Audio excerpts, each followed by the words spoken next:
Hello दोस्तों, मैं आनंद दुबे अपने यूट्यूब चैनल में आप लोगों का स्वागत करता हूं। आशा करते हैं आप सब ठीक से होंगे। आज हम वृंदावन के बांके बिहारी मंदिर में आप लोगों को लेकर चलेंगे और वहां का दर्शन करवाएंगे। यह मंदिर अपने आप में रहस्यों से भरपूर है, क्योंकि यहां पे बिहारी जी की प्रतिमा, कृष्ण जी की प्रतिमा को 2 मिनट से ज़्यादा कोई भक्त नहीं देख सकता है। और मंदिर में स्थापित प्रतिमा श्री कृष्ण की कहाँ से आई, जो कि अपने आप में बहुत रोचक है। और मंदिर के कुछ ऐसे रहस्य जिसे आप भी सुन करके अपने आश्चर्य में पड़ जाएंगे। दोस्तों, आप इस वीडियो को पूरा देखिएगा ताकि आपको पूरी बातों की जानकारी मिल सके। तो चलिए अब वीडियो को हम शुरू करते हैं। मथुरा से लगभग 15 किलोमीटर की दूरी पे जमुना नदी के किनारे बसा यह वृंदावन धाम कृष्ण जी के बाल लीलाओं से भरपूर है। गोकुल में कंस के भेजे गए रास्तों के द्वारा तंग आकर के नंद बाबा श्री कृष्ण उनके बाल सखाओं के साथ आकर के वृंदावन में काफी लंबे समय को व्यतीत किया था।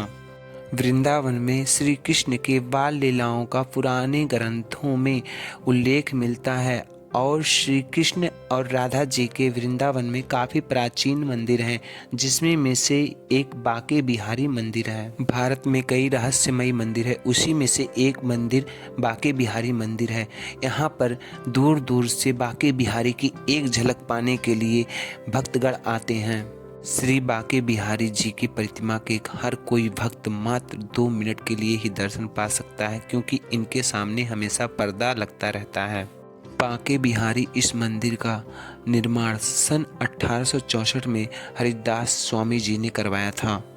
स्वामी हरिदास मशहूर गायक तानसेन जी के गुरु थे। स्वामी हरिदास जी श्री कृष्ण के अनन्य भक्त थे और यह निधिवन में प्रभु को भजन कीर्तन सुना करके उनको हमेशा रिझाया करते थे। और प्रभु श्री कृष्ण और राधा जी स्वामी हरिदास जी को स्वयं दर्शन दिया करते थे। एक बार स्वामी हरिदास जी को श्री कृष्ण ने स्वप्न में श्याम वर्ण वाले विग्रह निधिवन से निकालने का आदेश दिया। तब जाकर के यह मूर्ति धरती के गोद से निकाली गई और इसी विग्रह को बांके बिहारी नाम दिया गया और आज यह बांके बिहारी के नाम से प्रचलित है। बांके बिहारी जी के इस मूर्ति में आधा पुरुष और आधा स्त्री की छवि दिखाई पड़ती है, जिसकी वजह से इस पे जो श्रृंगार होता है आधा पुरुष का श्रृंगार होता है और आधा महिला का श्रृंगार होता है। बांके बिहारी जी की इस प्रतिमा में अलौकिक छवि की अनुभूति होती है, जो कि बांके बिहारी जी के अंदर राधा नामक तत्व का प्रचारक करता है। बांके बिहारी जी की यह प्रतिमा लंबे समय तक निधिवन में ही रहा और काफ़ी लंबे समय तक स्वामी हरिदास जी निधिवन में ही बांके बिहारी की सेवा करते रहे। और जब मंदिर बन करके पूरा हो गया तब जाकर के बांके बिहारी जी की प्रतिमा को लेके आके मंदिर में स्थापित कर दिया गया।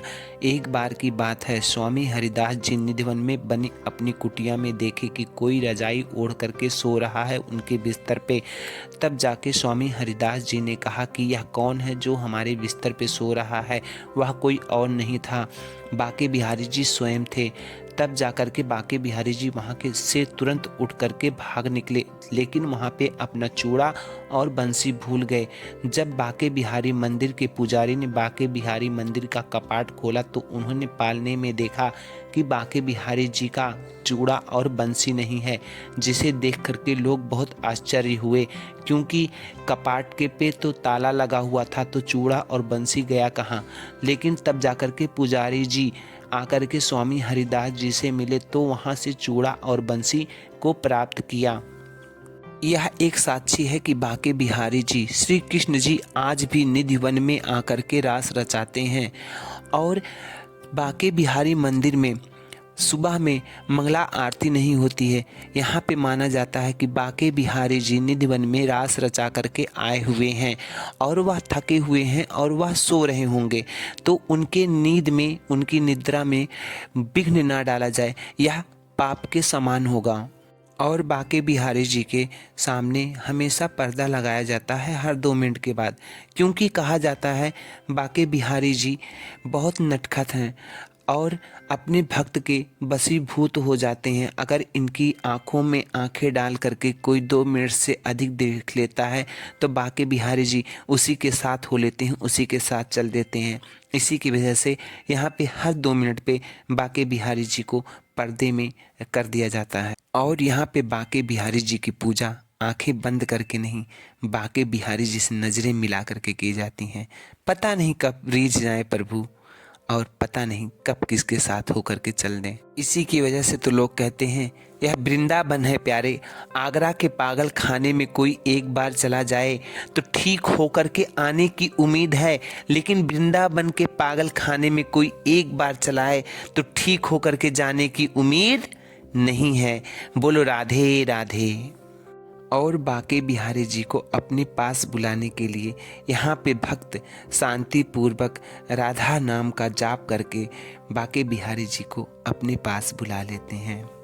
और बांके बिहारी मंदिर के सबसे रोचक तत्व, बांके बिहारी मंदिर में कोई शंख और कोई घंटी नहीं है, क्योंकि लोगों का मानना है कि बांके बिहारी जी को इन उपकरणों की कोई ज़रूरत नहीं है। और बांके बिहारी मंदिर में जब आप आएंगे तो एक अजब सी ही शांति पाएंगे।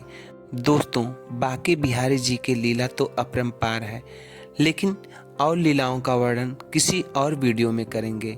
अगर आप लोगों को हमारा वीडियो पसंद आ रहा हो तो हमारे चैनल को लाइक, सब्सक्राइब, शेयर जरूर से ज़रूर करें। दोस्तों, इसी आशा के साथ आपसे विदा लेते हैं। राधे राधे।